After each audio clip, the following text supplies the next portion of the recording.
नमस्कार। विचार मंथन में आपका स्वागत है। महाराष्ट्र में राजनीतिक संकट और आर पार की लड़ाई अपने चरम सीमा पर है।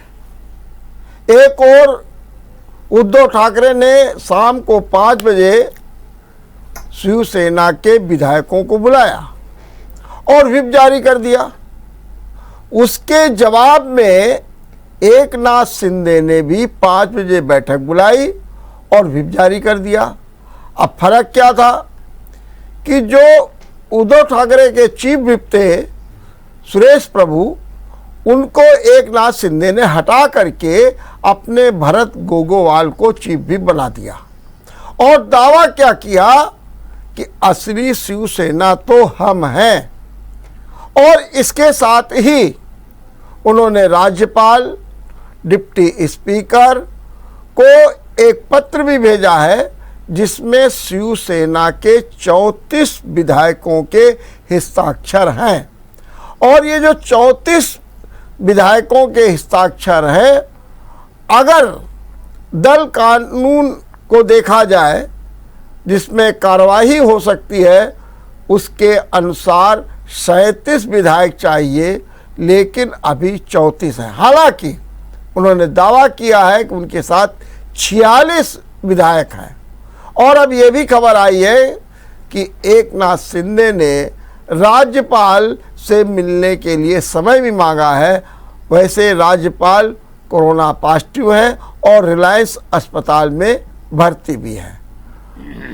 उद्धव ठाकरे ने आज शरद पवार से बातचीत की, संजय राउत से बातचीत की, कांग्रेस के नेता कमलनाथ से बातचीत की और उसके बाद एक मन बनाया, कैबिनेट की बैठक की और कैबिनेट की बैठक में कहा कि देखो क्या होता है। हालांकि कैबिनेट की बैठक में 8 मंत्री गैर हाजिर थे और एक प्रस्ताव भी पास किया गया, वो किसानों के हित में था, जिसमें कहा गया कि जो किसान अपने कर्ज की अदायगी नियमित रूप से कर रहे हैं, उन्हें 50,000 का अनुदान दिया जाएगा। ये प्रस्ताव भी कैबिनेट में पास हो गया। चर्चा ये थी कि कैबिनेट में ये प्रस्ताव भी पास हो सकता है कि विधानसभा को भंग कर दिया जाए, जैसा सवेरे संजय राउत ने संकेत भी दिया, लेकिन ऐसा कोई प्रस्ताव पास होने की खबर नहीं है, क्योंकि सूत्रों का दावा ये है कि गवर्नर ने मन बना लिया है कि वो विधानसभा को भंग नहीं करेंगे। ऐसे हालात में महाराष्ट्र किस ओर जा रहा है, ये निश्चित रूप से अपने आप में एक ऊहापोह पैदा करने वाली स्थिति है। और क्या ये माना जाए कि अब उद्धव ठाकरे की सरकार जाने वाली है, क्योंकि कोई विकल्प नहीं बचा है?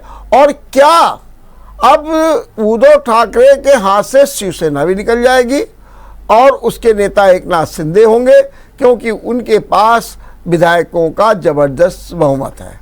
एकनाथ शिंदे ने बार बार यही शर्त रखी है कि हम बाला साहब के हिंदुत्व को आगे बढ़ाना चाहते हैं, हम बाला साहब के कार्यक्रमों को आगे बढ़ाना चाहते हैं। और उन्होंने संकेतों में बताया कि किस तरीके से जो अब तक सरकार चली है उसमें भ्रष्टाचार बढ़ा, कांग्रेस किस तरीके से अपनी दखलंदाजी करती रही, एनसीपी किस तरीके से अपनी मनमानी करती रही और शिवसेना बिल्कुल नहीं बोलती रही। इसलिए ये भी उन्होंने कहा कि आदित्य ठाकरे जो थे उनके कामों में दखलंदाजी भी डालते थे। कुल मिलाकर के अब जो है गेंद राज्यपाल के पास भी है, लेकिन कब? जब गेंद उनके पास फेंकी जाए। प्रयास किया है, एकनाथ शिंदे ने समय मांगा है, क्या होता है तो देखने को। लेकिन उद्धव ठाकरे क्या कदम उठाते हैं, क्योंकि निश्चित रूप से महाराष्ट्र में शिवसेना के अस्तित्व को लेकर के भी जो है संकट खड़ा हो गया है और शिवसेना 2 भागों में एक तरीके से बट गई है। बीजेपी भी लगातार वेट एंड वॉच की नीति में है और वो भी लगातार इस बात का प्रयास कर रही है कि किस तरीके से सरकार बनाई जाए, क्योंकि पुणे में पोस्टर लग गए हैं देवेंद्र फडणवीस के और उसमें दुआ मांगी जा रही है कि किसी तरीके से इनको फिर से मुख्यमंत्री बनाया जाए। चर्चा ये है कि देवेंद्र फडणवीस मुख्यमंत्री, एक नाथ शिंदे डिप्टी सीएम बनेंगे। बहरहाल क्या होता है इसको देखिए, लेकिन हम आज इस पर चर्चा करेंगे। चर्चा के बिंदु क्या है? क्या विपक्ष की ये बात सही है? चुनी हुई सरकारों को आप गिराएंगे? क्या वास्तव में खरीद फरोख्त हो रही है? क्या जैसा संजय राउत कह रहे हैं कि एक नाथ शिंदे को ईडी का डर दिखाया गया है? ऐसे तमाम ज्वलंत प्रश्न हैं। और क्या ये लोकतंत्र में उचित है? ये भी एक सवाल है। और इस पर चर्चा करने के लिए हमारे साथ 3 मेहमान जुड़ गए हैं। आइए हम आपको परिचय करा दें। हमारे साथ हैं कांग्रेस से अतहर नईम जी, मैं आपका बहुत बहुत स्वागत करता हूं। हमारे साथ हैं भारतीय जनता पार्टी से अनूप अवस्थी जी, मैं आपका बहुत बहुत स्वागत करता हूं। और समाजवादी पार्टी से हैं राम गोपालपुरी, इसलिए मैं आपका भी बहुत बहुत स्वागत करता हूं। सबसे पहले अनूप जी, मेरी आवाज़ आप सुन रहे हैं? जी अनूप जी, ये बताइए कि विपक्ष आरोप लगा रहा है चुनी हुई सरकार को गिराने पर अड़े हैं और तीसरी बार आपने अटैक किया है, तीसरी बार। क्या कहना है आपका? नहीं, देखिए वर्मा जी, पहली बात तो ये है कि विपक्ष का काम है आरोप लगाना और वो उनका नैतिक कर्तव्य है और उनको लगाना भी चाहिए और वो लगा भी रहे हैं। लेकिन आरोप किस पर लगा रहे हैं? भारतीय जनता पार्टी पर, जिस पर कोई लेना देना जिससे नहीं है। ये महाराष्ट्र में अंदरूनी लड़ाई है। महाअघाड़ी गठबंधन, तीनों की अलग अलग विचारधारा, और तीनों की जब अलग अलग विचारधारा और जब एक मंच पर आएगी तो निश्चित तौर पर इस तरीके की स्थितियां उत्पन्न होंगी। और इससे भी पहले हुआ, अजीत पवार जी पहुंच गए थे डिप्टी सीएम बनने के लिए। हम वहां पर सबसे बड़ा दल है। हमने वहां पर जो चुनाव लड़ा, शिवसेना ने हमारे दम पर चुनाव लड़ा, अलायंस होकर चुनाव लड़ा और सब कुछ उस समय भी तय था कि बड़े भाई और छोटे भाई की भूमिका की बात। लेकिन भारतीय जनता पार्टी कैसे सत्ता में ना आ पाए, कांग्रेस और एनसीपी ने जिस तरीके का वहां पर घटनाक्रम किया, शिवसेना का वहां पर मुख्यमंत्री बना दिया। भारतीय जनता पार्टी सबसे बड़ा दल होने के बावजूद हमको तो निमंत्रण मिला, हमारे पास बहुमत नहीं था, हमने सरकार के लिए प्रयास नहीं किए। तो जब ये महाअघाड़ी गठबंधन बना, और जब मैंने पहले ही कहा वर्मा जी, तीनों की विचारधाराएं अलग अलग, जब आइडियोलॉजिकल हम एक दूसरे से मेल नहीं खाएंगे तो इस तरीके की स्थितियां उत्पन्न होंगी। अनूप जी, एक सवाल, अभी आप कह रहे थे कि इन लोगों का करना है, प्रयास है कि किसी भी तरीके से भारतीय जनता पार्टी की सरकार न बनना पाए। हम आपसे पूछ रहे हैं, आपका प्रयास है कि किसी भी तरीके से गैर भाजपा की सरकार न चलने पाए? क्या कहेंगे? नहीं, हमारा प्रयास इसलिए नहीं है कि जो भी महाराष्ट्र में घटनाक्रम है वो शिवसेना का अपना अंदरूनी मामला है। जिस तरीके से वहां पर शिवसेना के विधायकों को ठीक बात, मैं आपकी बात समझ गया, आप समझ गया। अतहर जी, होने के बाद अगर वो कोई निर्णय ले रहा है, ठीक बात, मैं आपकी बात मान गया। अतहर जी, आप भी एक साझेदार थे। अनूप कह रहे हैं हमारा क्या लेना देना, वो तो शिवसेना का आंतरिक मामला है, शिवसेना सब कुछ कर रही है। और उन्होंने कहा जब 3 लोग हैं, उनके विचार नहीं मिल रहे हैं तो स्वाभाविक है सब कुछ हो रहा है। अतहर जी, क्या कहेंगे आप महाराष्ट्र के बारे में? देखिए, अगर जैसे अभी भाजपा के साथी कह रहे थे कि 3 लोगों के विचार नहीं मिलते, तो ये सब होना था। अगर तीनों के विचार नहीं मिल रहे थे, सरकार कैसे बनी और 2 से 3 साल के अंदर तक चलती चली आई, कोई आपस में विरोध नहीं।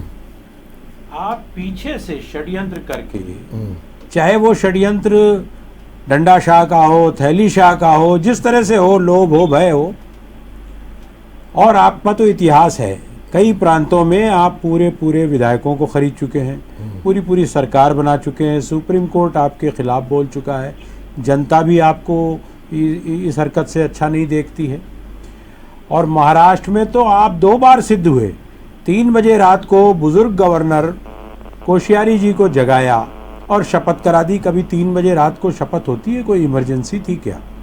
उसके बाद जब सब सामने आया कि एक गठबंधन बन के महाविकास अघाड़ी के नाम पर शिवसेना को मुख्यमंत्री बनाया दोनों दलों ने, चाहे शरद पवार जी की कांग्रेस हो या हमारी अपनी कांग्रेस हो, तो आपको बहुत खलने लगा। आप नाना प्रकार के कुछ न कुछ षड्यंत्र रचते रहे, तमाम कुछ करते रहे, कभी भय दिखाना, कभी प्रलोभन देना।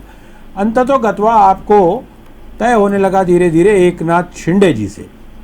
एकनाथ शिंदे जी आपका मोहरा बनकर आगे बढ़े और जो भी तय हुआ हो आप ले गए सूरत, गुजरात में कि यहाँ सुरक्षित रहेंगे, महाराष्ट्र में कहीं रखेंगे तो गड़बड़ होगा। ये क्या विधायकों का अपमान नहीं है? लोकतंत्र का अपमान नहीं है कि विधायकों को अपहरित करके जहाज पर ले जाया जाए और आधी रात को 2 बजे रात को सूरत के 5 स्टार होटल में रख के करोड़ों रुपया सरकार का और आपके अपने धनाढ़ लोगों का बर्बाद हो। फिर वहां आपको जब लगा कि फिर गड़बड़ हो सकती है, कहीं ऐसा ना हो चोरी पकड़ी जाए या कुछ हम नीचा देख जाएं, तो वहां से सुदूर चाइना और बंगाल का जो बॉर्डर है आसाम के पास लेके चले गए। आप थोड़ी दूर और चले जाते शी जिनपिंग के यहाँ, चाइना ही चले जाते, बहुत सुरक्षित कहलाते, आपके दोस्त भी हैं। वहां जाके रखा हुआ, वहां भी सरकार आधी रात को खड़ी रहती है मुख्यमंत्री जी, और इनको 5 स्टार 7 स्टार होटल में आओ भगत कराते हैं। बाढ़ आया हुआ है, जनता रो रही है आसाम की, वो चिंता नहीं है।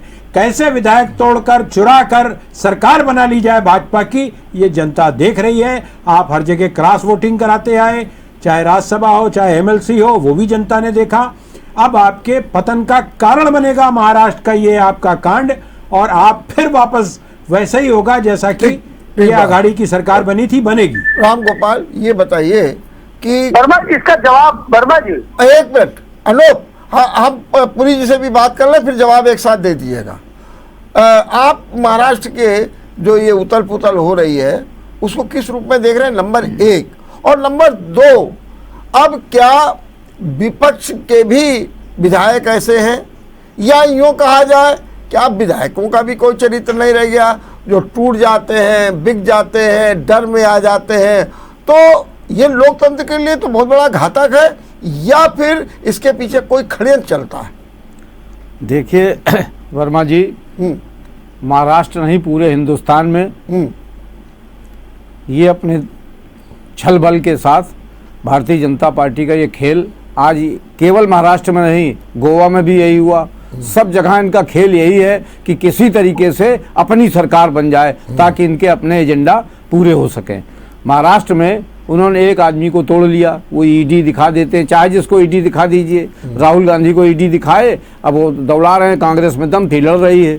तो अब महाराष्ट्र में लोगों में दमदारी होगी तो इनको जवाब देंगे। अब ईडी को दिखा के इन्होंने तोड़फोड़ की है, मगर ये मकसद में कामयाब नहीं होंगे। तो जहाँ तक अभी हमारे कांग्रेस के साथी ने कहा कि वो आसाम में बाढ़ आई है और वहाँ लोगों को ले गए, ये बहुत वाहियात लोग हैं, इनका लोकतंत्र पर कोई विश्वास नहीं है। भीषण कोरोना काल में मध्य प्रदेश में शपथ करा दी थी, भीषण कोरोना काल में जब निकलना मना था उस समय उन्होंने शपथ करा दी थी मध्य प्रदेश में। तो ये कोई नई बात नहीं है, और ये येन केन प्रकारेण भारतीय जनता पार्टी पीछे से खेल रही है। भारतीय जनता पार्टी ने ही ईडी दिखाया और कहना कहा कि अपने विधायकों को लाइए, और नहीं तो आप फिर ठीक बात, जेल जाने के लिए तैयार रही है। सुना अनूप जी, अब इन 2 बातों का जवाब दे दीजिए, जरा थोड़ा संक्षेप में दीजिएगा। यार जितना दोनों लोग को समय दिया वर्मा जी उतना तो दे। अरे तो दोनों बराबर सो नहीं देंगे, दोनों के जवाब आप दे दीजिए, बस ये बोलिए। अच्छा, जैसे आप विधायक सारे ले लेना चाहते हैं, समय भी पूरा ले लेना चाहते हैं। चलिए चलिए बोलिए। नहीं, आपका समय नहीं लेना चाहता। हाँ बोलिए बोलिए बोलिए। वर्मा जी जी, अतर नईम साहब ने 2-3 विषय उठाए जी। उन्होंने कहा हमने ये कर दिया, हमने रात में सरकार बना ली, हमने हाउस ट्रेडिंग कर ली, हमने लोगों को खरीद लिया। आपके लोग इतने सस्ते हैं कि बिक रहे हैं। आप कह रहे हैं कि ईडी के खौफ दिखा रहे हैं, राहुल गांधी जी को ईडी का खौफ दिखा रहे हैं। अरे आपके खिलाफ ईडी हो रही क्या? राहुल गांधी जी आपके खौफ में नहीं है, डट के जवाब दे रहे हैं ईडी का भी आपका भी, और इससे अच्छा, बड़ा जवाब अभी हम देंगे आपको। अतः साहब जी आपका समय हो, बोलिएगा, जी जवाब जी ले लीजिए। तो जिस तरीके से इन्होंने चित्रण किया नईम साहब ने कि हमने दिखाया, आपको शपथ करा दी, पुरी साहब कह रहे हो, पुरी साहब तो जिस पार्टी के हैं वहां पर जिस तरीके के शब्दावलियों का प्रयोग होता है वो अभी किया इन्होंने चैनल में, वाहियात बता दिया। तो इनके विषय में तो कुछ बोलना ही नहीं है। हम अतार साहब का जवाब दे दे, किसने हाउस ट्रेडिंग की? अभी राज्यसभा के चुनाव हुए, अंतरात्मा की आवाज पर राष्ट्रवादी जो शक्तियां हैं, अगर वो भारतीय जनता पार्टी के प्रत्याशी को वोट कर रही हैं तो साहब क्रॉस वोटिंग कर रही है। अगर वहां राज्यसभा में भाजपा का एक प्रत्याशी ज्यादा जीत जा रहा है तो भारतीय जनता पार्टी खरीद रही है, भारतीय जनता पार्टी डरा रही है। ये जितने भी लोग एक नाथ शिंदे जी के साथ हैं, इनके खिलाफ जांच हुई जो हम इनको डरा देंगे। और आप कह रहे हैं कि बाढ़ में चिंता न करके विधायकों की चिंता हो रही है, तो नहीं साहब, हम बाढ़ पे भी चिंता करेंगे, हम कानून व्यवस्था पर भी चिंता करेंगे, और हम प्रदेश के हर उस विषय पर चिंता करेंगे जो जनमानस से जुड़ा हुआ है। आप कहते हैं हाउस ट्रेडिंग, ठीक, मध्य प्रदेश में आपके कद्दावर नेता, वर्मा जी एक मिनट, हाँ, आपके कद्दावर नेता ज्योतिरादित्य जी आपको छोड़कर क्यों गए? एकनाथ शिंदे क्यों गए? सचिन पायलट जी क्यों तैयार थे? आपके आरपीएन सिंह क्यों गए? तो क्या आपके सचिन पायलट की बारी है क्या? एक मिनट अनूप, एक मिनट, बात पूरी हो जाए वर्मा जी, तो बात पूरी, सचिन प्रसाद जी आ गए। आज मेरी बात, क्या अब राजस्थान की बारी आ गई? मेरी बात अनूप, क्या अब राजस्थान की बारी है जो आपने सचिन पायलट का नाम ले लिया? कोई भी राष्ट्रवादी लोग, राष्ट्रवादी विचारधारा के लोग, भारतीय जनता पार्टी के दरवाजे खुले हैं उनके लिए, वर्मा जी खुले हैं। ठीक, राष्ट्रवादी, ठीक, हो गया भाई, एक मिनट वर्मा जी, एक मिनट हो रह गया, हाँ जल्दी। आप कहते हैं कि हम साहब उनको सूरत ले गए, सूरत से वहां ले गए, तो क्या आपको गुजरात जाना है? नहीं साहब, आप हमसे पूछेंगे, जब हम कहेंगे तभी जाएंगे क्या?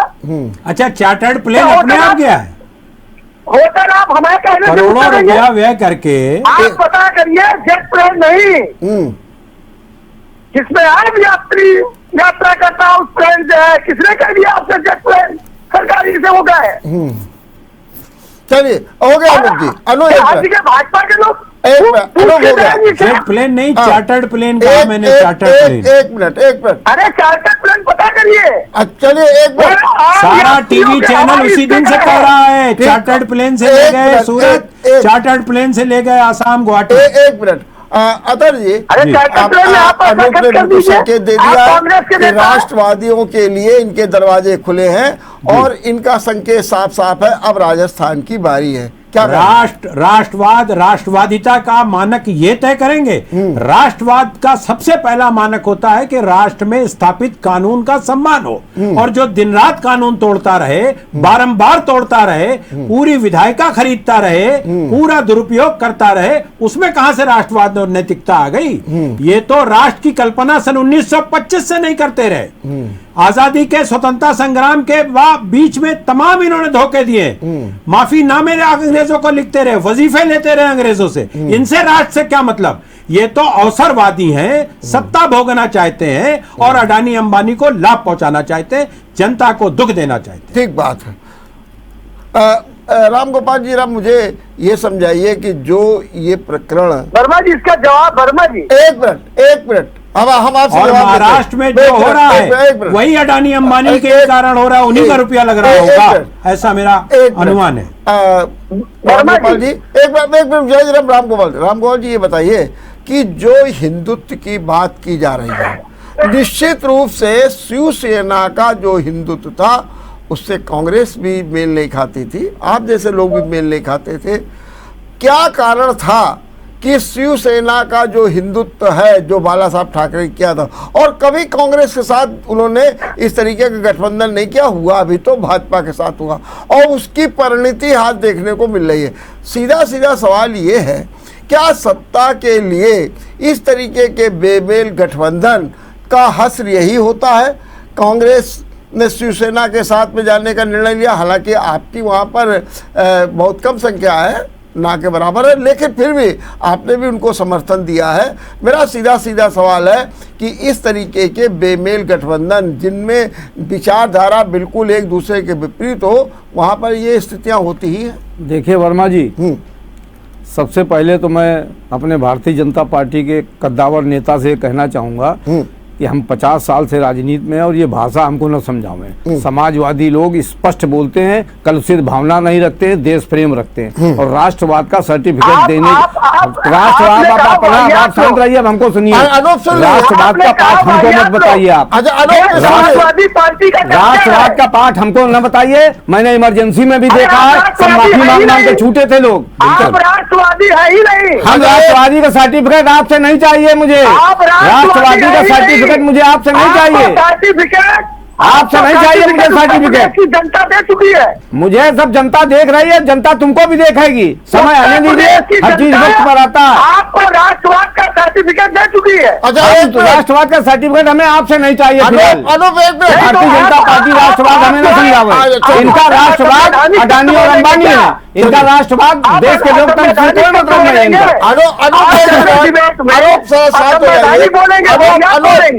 देखिए राष्ट्रवाद की बातें हमें न समझाइए, आपके जैसे 100 आदमी को हम अपनी कोचिंग पढ़ा सकते हैं, राष्ट्रवाद हमको न समझाइए आप। पार्टी की संस्कृति है। 100 आदमी को तुम्हारे जैसे हम कोचिंग पढ़ा सकते हैं राष्ट्रवाद को।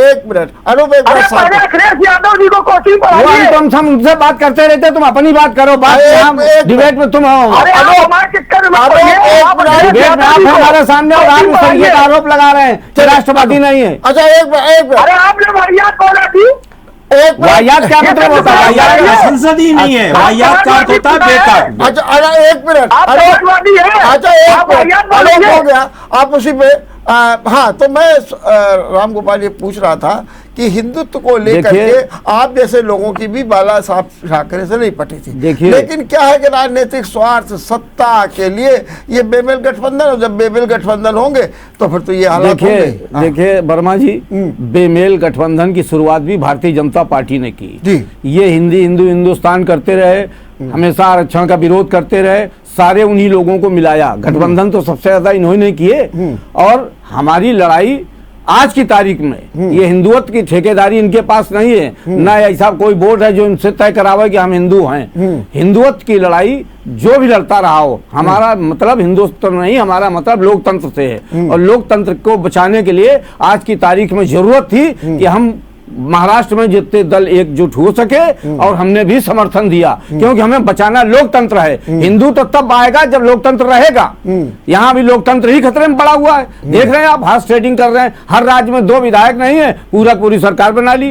तो ये राष्ट्रवाद और हिंदुत्व ये बातें आज की तारीख में नहीं है। इस समय देश के सामने सबसे बड़ा एजेंडा लोकतंत्र बचाने का है और लोकतंत्र बचाने के लिए हम सब एकजुट होंगे, चाहे जैसे हो। ये महाराष्ट्र में भी, वहाँ बंगाल में भी गए थे, हिंदुस्तान बताते रहे, कहीं कुछ नहीं हुआ, होगा यहाँ भी नहीं। हम बढ़े हैं, हम 45-46 से 116 125 हो गए हैं, बढ़े हैं, वोटा परसेंटेज हमारा बढ़ा है। अब ये बेईमानी और भ्रष्टाचार से चाहे जो कुछ करें, महाराष्ट्र में भी ईडी दिखा रहे हैं, हिंदुत्व की बात पर्दे के पीछे केवल यही है। ठीक, मान गया आपकी। अनूप जरा ये बताइए, क्या अब शिवसेना का अस्तित्व खत्म होने जा रहा है? क्या शिवसेना उद्धव ठाकरे से निकल करके एकनाथ शिंदे के हाथ में जाने जा रही है और सीधे तौर पर आपकी सरकार बनने जा रही है? क्या कहना है?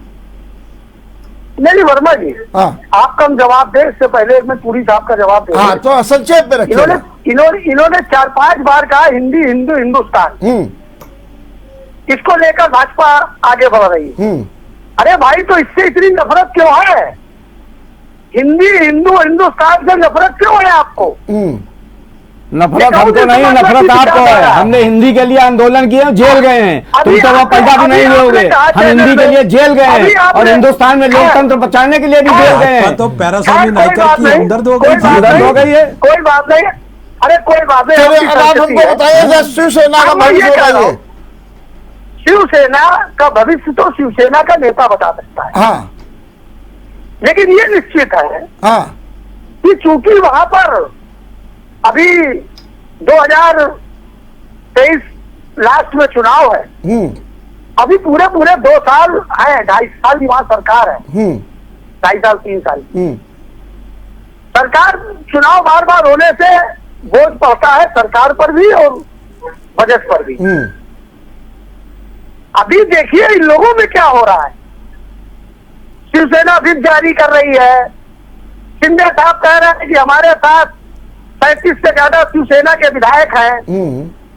तो शिवसेना रहेगी नहीं रहेगी ये हम कैसे बता दें। लेकिन अनूप ये तो मानते होंगे हम कि तो ये बताते हैं बाला साहब कि भारतीय जनता पार्टी पूरे पर नजर बनाए हुए। बाला साहब ने जो हिंदुत्व की बात की थी, जिसको लेकर के आज एकनाथ शिंदे आगे बढ़ रहे हैं, मेरा सवाल आपसे सीधे सीधे ये है, क्या वास्तव में बाला साहब का जो हिंदुत्व था उससे उद्धव ठाकरे की जो शिवसेना है वो भटक गई है? नहीं, निश्चित तौर पर वर्मा जी देखिए, हाँ। हर व्यक्ति की अपनी एक आइडियोलॉजी होती है जी। समाजवादी पार्टी की भी आइडियोलॉजी थी। समाजवाद जब वो वहां से भटके, लोहिया और राम जयप्रकाश नारायण को जब उन्होंने दरकिनार करके अपनी विचारधारा को बदला तो उनका हाथ क्या हुआ? किसने बदल लिया? क्यों ऐसे ऐसे आप अनर्गल बात क्यों कर रहे हैं? किसने विचारधारा बदल दी? आप क्या, आप मॉनिटर हैं क्या? जो चाहे जिसके लिए जाए जो कुछ कह दें, अपनी पार्टी के लिए बात करिए। आपने कह दिया डॉक्टर लोहिया जयप्रकाश नारायण के लिए हमने रास्ते बदल दिए, उनकी विचारधारा बदल दी। Who are you? आपने भी चैनल नहीं बदल दी वाहियात बोलकर की वाहियात शब्द का आपको अर्थ मालूम है कि नहीं मालूम है? आप बेकार के लोग हैं, आप लोकतंत्र में रहने लायक लोग नहीं हैं। आप बता दीजिए वाहियात का कब प्रयोग होता है? चलो बता दिया उन्होंने। इनका कहने का अर्थ ये है कि वाहियात का मतलब सीधा सीधा बेकार की बातें करना। जी आप भी हिंदी, आप भी हिंदी के लेक्चरर हैं। मैं इसका कोई एग्जामिनर है। मैं तो ये कह रहा हूँ जो आपने बात कही, जो राम गोपाल ने कही, फिर उसके बाद वर्मा जी अब आपकी बात का जवाब दे दें। हाँ, तो मार्क्स की विचारधारा थोड़ी उन्होंने व्यक्त की। आज उनका क्या हाथ हुआ? केरल से लेकर और पूरा बंगाल से लेकर और त्रिपुरा से लेकर।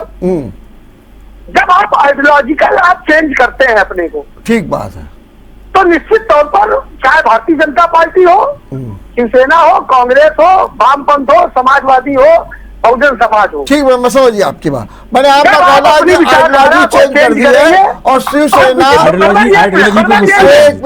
मैंने आपका कहना है कि उद्धव ठाकरे, बाला साहब ठाकरे के हिंदुत्व से विलग हो गए हैं, हट गए। बस यही तो बात आप कह रहे हैं ना? वर्मा ये एक शब्द और, हाँ, कि जब आप आइडियोलॉजी बदल कर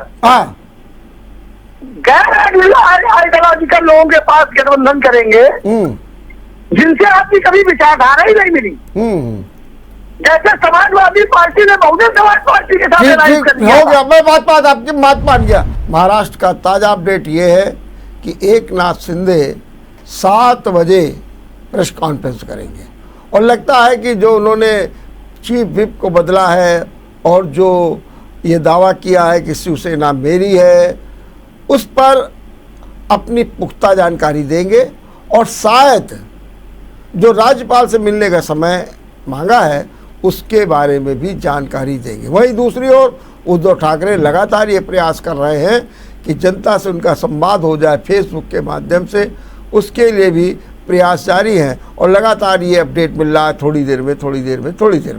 लेकिन हम अपनी चर्चा को जारी रखते हैं और जारी रखते हुए मैं सबसे पहले अतर जी से पूछना चाहता हूँ। अतर जी ये बताइए कि आप लोग भी कभी ये कह रहे थे कि शिवसेना से हम नहीं मिलेंगे। हमको तो लगता है कि जिस तरीके से आप लोग भी सत्ता के बाद आ गए तो वो भी दिन दूर नहीं है, कभी आप ये भी कहने लगेंगे कि नहीं अब तो हम बीजेपी के साथ भी जो है संपर्क बना सकते हैं, उनसे भी गठजोड़ बना के जो है सरकार बना सकते हैं। क्या अब ये स्थिति उत्पन्न हो गई है कांग्रेस की भी?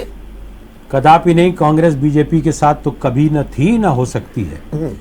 लेकिन भाजपा के हमारे अनुजवत मित्र अनूप जी जो कह रहे थे बेमेल गठबंधन, शिवसेना इनके साथ 3-4 दशक से, अकाली दल इनके साथ शुरू से, दोनों अलग क्यों हो गए? शिवसेना को हमेशा इन्होंने प्रयोग किया, हमने तो मुख्यमंत्री बना दिया उनको, ये तो प्रयोग करते रहे, नीचे रखते रहे। जहां तक छोटे भाई बड़े भाई कह रहे बड़ा दल और बड़ी संख्या, तो नीतीश कुमार से तो ये दब गए, नीतीश कुमार की संख्या कम है, इनकी कोई अपनी आइडियोलॉजी नहीं है।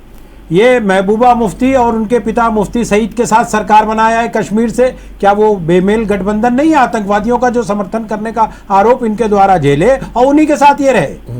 ऐसे ही कई प्रांतों में इन्होंने किया, कई प्रांतों में। कहाँ तक चैनल का मैं समय लूं, एक उदाहरण के लिए मैंने महबूबा मुफ्ती को कहा और मुफ्ती सईद को कहा, तो ये तो केवल सत्ता चाहते हैं, कैसे मिले, किसके माध्यम से मिले, हड़प के मिले, विधायक खरीद के मिले, ये जल्दबाजी में एक्सीडेंट कर बैठने वाले लोग हैं। ऐसे इनको महाराष्ट्र में पहले हुआ और अब की भी हो जाएगा। ठीक बात है, ये मुंह की खा के लौटेंगे और देश इन पर हंसेगा। ठीक बात। राम गोपाल जी बताइए कि आपको स्मरण होगा, आप लंबी राजनीति कर रहे हैं, 1969 में यूपी में जो है डिफेक्शन हुआ, चौधरी चरण सिंह अलग हुए, फिर सरकार बनी और धीरे धीरे और राज्यों में भी ये स्थितियां उत्पन्न होती हैं। लेकिन तब का डिफेक्शन और आज का डिफेक्शन में आपको क्या अंतर दिखता है? बहुत जमीन आसमान का अंतर है। हाँ, पहले डिफेक्शन विचारों को लेके होता था। हाँ, जैसे हम भारतीय जनता पार्टी जब सरकार बनी तो दोहरी सदस्यता को लेके विवाद हुआ, कोई सरकार का विवाद नहीं था, एक वैचारिक विवाद था, इसलिए वो पार्टी टूटी। चौधरी चरण सिंह से भी विचारों की लड़ाई हुई, इसलिए वो टूटी। आज केवल पार्टी इसलिए टूट रही है कि सरकार में हमें मंत्री कैसे बनना है और उसमें ओहदा कैसे पाना है, या भय दिखा के, ये भय दिखा के। अब इनके पास सारे तंत्र इनके पास है, मीडिया इनके पास है, सारे चैनल जो हैं, जितने बड़े चैनल हैं सब अडानी और अंबानी के ही हैं, तो वो इनके पास है, सरकारी तंत्र ईडी इनके पास है, सीबीआई इनके पास है, ऐसे ही सो मेनी। तो ये सबका प्रयोग करके हर स्तर पर दूसरे दलों को दबाते हैं। या तो मेरे दल में मिल जाओगे तो इनकी लैंड्री में धुल जाओ तो बड़े विचारवान राष्ट्रवादी हो जाओगे। हमारे यहाँ से राकेश सचान जी चले गए, राकेश सचान को रातों रात टिकट मिल गया और रातों रात वो राष्ट्रवादी हो गए, सरकार में मंत्री हो गए। बंगाल में बंगाल में हो गया। ये तो इनके एक तौर तरीका है, अपनी ताकत का ये बेजा इस्तेमाल लोकतंत्र का ये कर रहे हैं। और ताकत चाहे जितने लगाओ, जुल्म का सूरज लाख चढ़े हर शाम को लेकिन ढलता है। समय इनका भी अब आ गया है, समय आ गया है, 2024 में इनको भी पता लगेगा कुछ न कुछ। अब ये अपने तंत्र का प्रयोग करेंगे तो अब दूसरे तरीके से भी हम लोग लड़ाई लड़ेंगे। लड़ाई अब सड़क पर होगी। अभी एक सवाल आपने किया था कि जो तौर तरीके हैं, ये तौर तरीका, ये आपका कथन बिल्कुल सत्य है।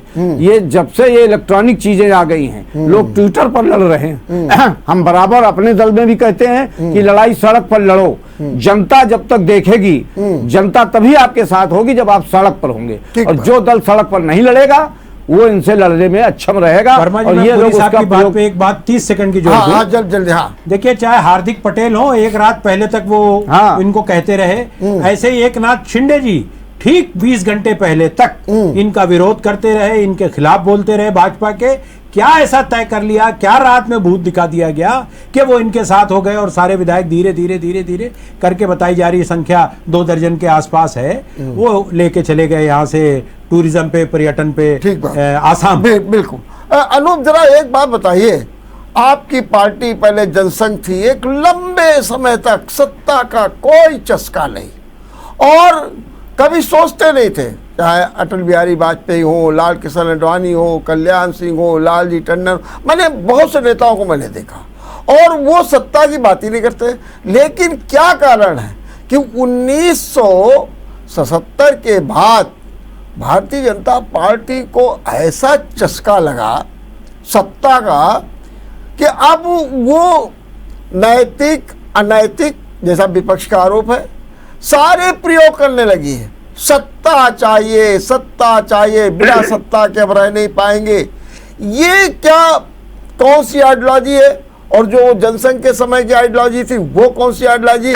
आज क्या कारण है कि आप सत्ता के लिए इतना ज्यादा अपने को तत्पर दिखाई दे रहे हैं? क्या कहेंगे अनूप? और जो आपका गठबंधन है उसमें 47 दल शामिल हो जाते हैं, क्या कहना है?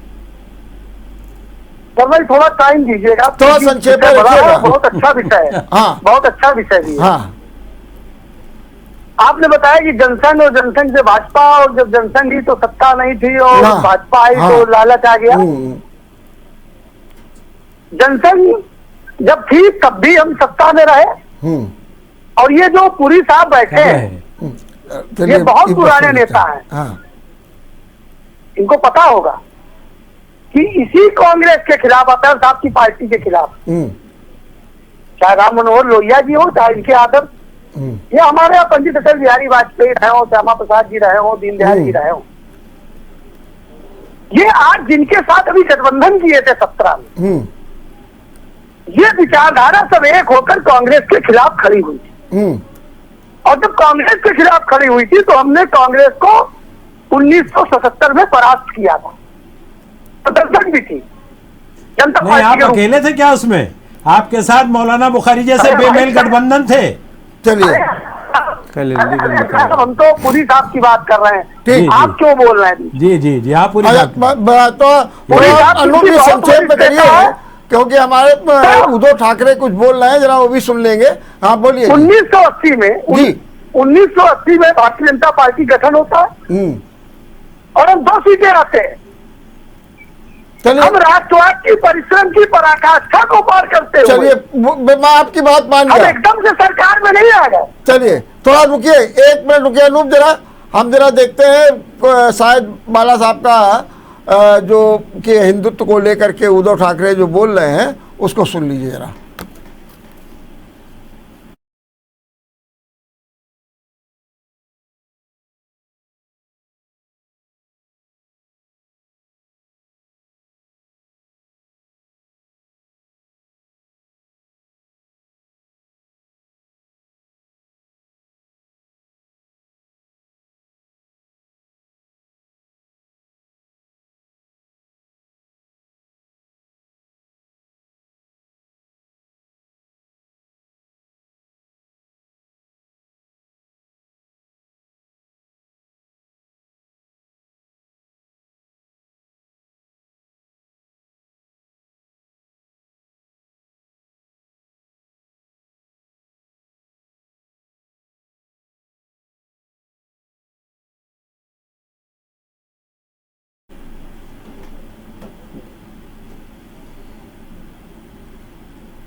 आप सुन रहे थे उद्धव ठाकरे किस तरीके से जनता को संबोधित कर रहे थे, और निश्चित रूप से जो उनके विचार थे वो अपने महाराष्ट्र की भाषा में बोल भी रहे थे, लोगों को संबोधित भी कर रहे थे, लेकिन वे उन सब बातों का जवाब दे रहे हैं जो हिंदुत्व को लेकर के, शिवसेना को लेकर के, सरकार के गठन को लेकर के लगातार, और किस तरीके से भारतीय जनता पार्टी जो है पीछे से यह प्रयास कर रही है कि किसी भी तरीके से ये सरकार गिरे और हमारी सरकार आए। तो ऐसे विचार सामने आ रहे हैं। अभी उनका संबोधन चल रहा है, हम इस पर भी बाद में प्रतिक्रिया लेंगे। और उनका सीधा सीधा कहना है कि शिवसेना के बिना कोई हिंदुत्व ही नहीं है, सीधी सी बात उन्होंने कह दी है। क्या कहेंगे जो अतड़ जी? जी कह रहे हैं कि शिवसेना जो है कि वर्मा जी, बिना हमारी बात रह हिंदुत्व गई। नहीं, मैं भी अनूप एक मिनट जरा पूछ लेता हूँ, हिंदुत्व तभी है जब शिवसेना है, क्या कहेंगे आप? देखिए, उद्धव ठाकरे जी ने पिछले 2-3 साल में महाराष्ट्र के अंदर सरकार चलाकर एक ऐसा आदर्श और उच्च उदाहरण प्रस्तुत किया है, किसी धर्म के साथ ना पक्षपात, ना किसी का तुष्टीकरण, ना किसी का विरोध, ना किसी का हनन। पहले तो करते थे, पहले तो करते थे। पहले की बात अलग है। अच्छा, जब आदमी सुधरता है, जब जाके जब सवेरा की बात है और कांग्रेस जैसे दल उनके साथ हुए तो उनको मुख्यमंत्री बनाने के साथ साथ जो कॉमन मिनिमम प्रोग्राम तय हुआ ठीक है कि हर एक महाराष्ट्रवासी के लिए ये सरकार होगी, वो वैसा कर रहे हैं। भाजपा का दूसरा सिद्धांत, मैंने जो अभी आपसे बात की थी कि हिंदुत्व माने क्या है, तो उद्धव ठाकरे ने कह दिया है हिंदुत्व का माने किसी को मारना, उनका लिंचिंग सीधा करना, सीधा अपमानित कहना करना है नहीं है कि शिवसेना के बिना भाजपा करती हिंदुत्व है। ही नहीं है। क्या कहेंगे अब आप बताइए?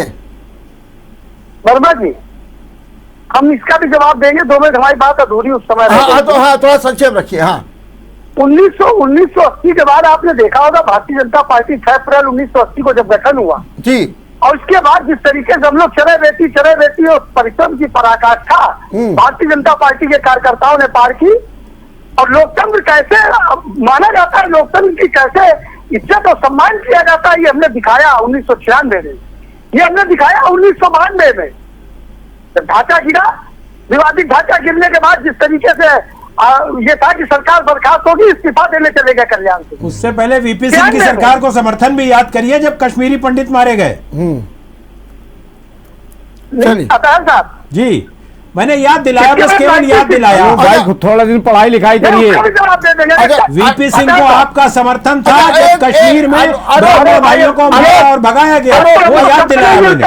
एक मिनट, अनूप थोड़ा संक्षेप में बताइए। नंबर 1, अनूप एक बात अच्छा बता दीजिए, आपने 90-92 सबकी बात की, लेकिन क्या 20 सेकंड में 20 सेकंड बोलिए, अच्छा बोलिए जल्दी से। हमने जिस तरीके से वातावरण तैयार किया, हमने अपने कार्यकर्ताओं के माध्यम से हम जनता के बीच में गए, और अभी नाइन साहब या पुरी साहब कह रहे थे कि वॉशिंग मशीन है।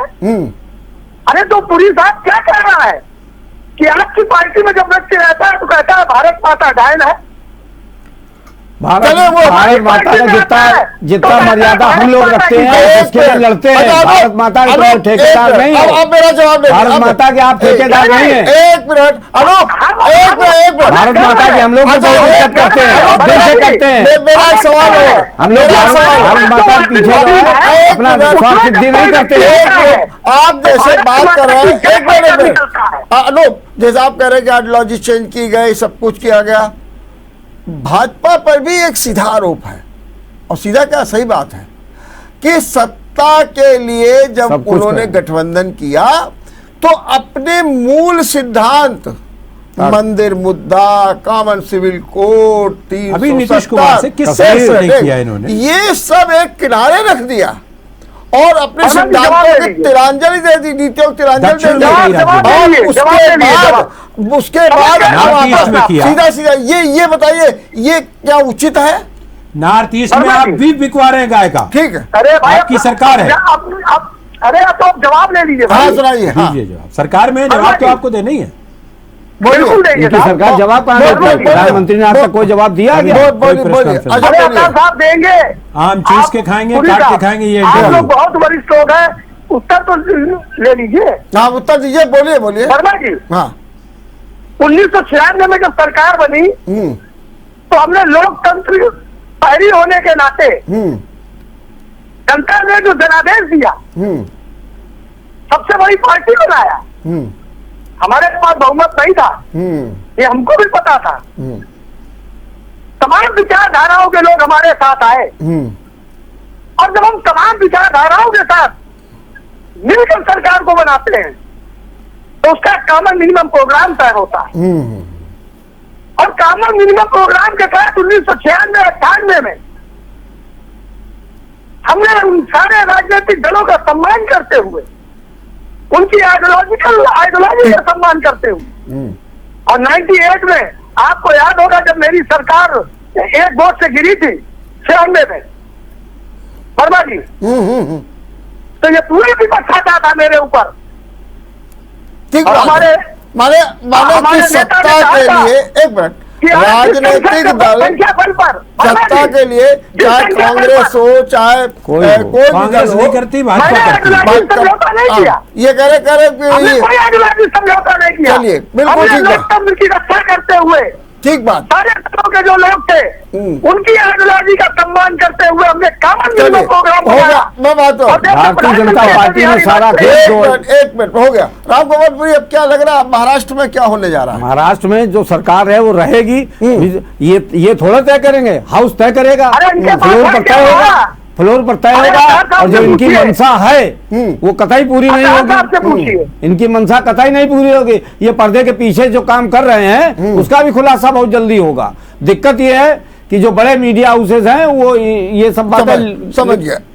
अब अतर जी, आप बोलिए क्या होने जा रहा है महाराष्ट्र में? देखिए, एसआर बोम्मई केस ने एक उदाहरण प्रस्तुत किया है कि हाउस ऑफ द फ्लोर पे, फ्लोर ऑफ द हाउस पे ही बहुमत या सिद्ध होगा। अल्पमत सिद्ध होता है। जी। महाराष्ट्र से लेकर के सूरत और सूरत से लेके आसाम के 5 स्टार 7 स्टार होटल से नहीं होगा। वहां से प्रेस कॉन्फ्रेंस कर सकते हैं। एक नाथ शिंदे को डरा के, धमका के, डंडा शाह या थैली शाह बुलवा सकते हैं, लेकिन फ्लोर पर ही आकर बात करनी पड़ेगी। फ्लोर पर और लोकतंत्र में कोई रास्ता नहीं चलिए, है, संविधान से ही चलेगा। चलिए अनूप, क्या वर्मा होने जी, जा रहा है महाराष्ट्र में? वर्मा जी। बताइए, सीधा सवाल, महाराष्ट्र वर्मा में जी। क्या होने जा रहा है?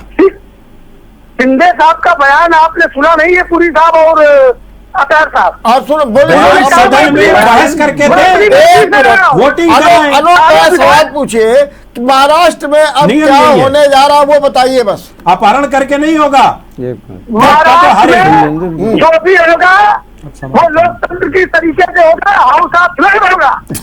ठीक बात है। चलिए, बहुत बहुत धन्यवाद, बहुत बहुत धन्यवाद अतर जी आपको, अनूप जी धन्यवाद, धन्यवाद आपको आपका, और राम सबका गोपाल जी धन्यवाद। आपको। आप लोगों ने बहुत अच्छे ढंग से महाराष्ट्र की जो दशा और दिशा दोनों पर अपने विचार व्यक्त किए। और एक बात बहुत सही है कि सत्ता के लिए कहाँ कहाँ कैसे कैसे आइडियोलॉजी, सिद्धांत सब कुछ त्याग पर रख के।